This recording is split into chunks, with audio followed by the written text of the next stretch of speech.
గుడివాడలో కొడాలని ఓడించడం, ఈ రాష్ట్రంలో జగన్మోహన్ రెడ్డిని ఓడించడం ఈ పోకోడి వాళ్ళకి సాధ్యం కాదు.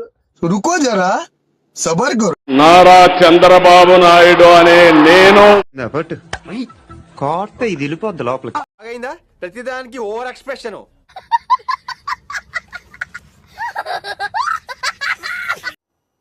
ఎగబడుతున్నారు నా మీద. నాకు మానభంగం చేస్తున్నారు. చీవునెత్తలేదురా చేస్తున్నారు. ఎంతవరకు న్యాయస్థానం ఇది? మీ కష్టం పగవాడికి కూడా రాకూడదు గురుగారు. మరి నాకు తగిలింది నొప్పి నేనే పడాలి. నువ్వెవడరా మధ్యలో? అసలు నువ్వెవడేరా మధ్యలో? శాశ్వతంగా రాజకీయాల నుంచే వైదొలుగుతా.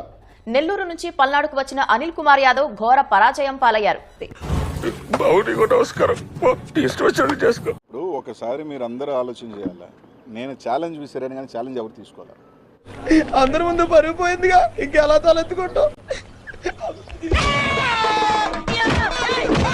మా వల్ల పొరపాట్లు లేకపోతే మేము అధికారంలో ఉన్నప్పుడు కొన్ని మా రకరకాల వల్ల మేము ఓటమి చెందొచ్చు.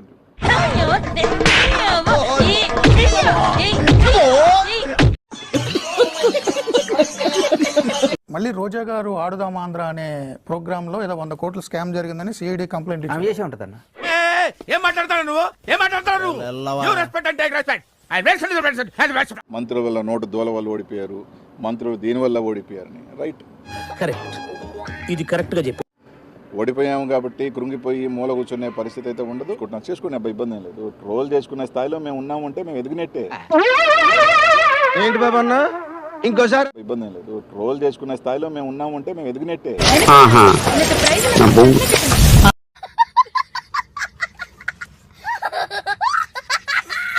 గెలిచినోడు చెప్తాడు, ఓడినోడు వినాలని. ఈ రోజు వాళ్ళు చెప్తున్నారు, మేము వింటాం, పర్వాలేదు. ఏమిరా బాలరాజు, ఏమిరా ఉపయోగం దేశానికి నీ వల్ల? ఏదన్నా పని చేసుకోరా బేవ.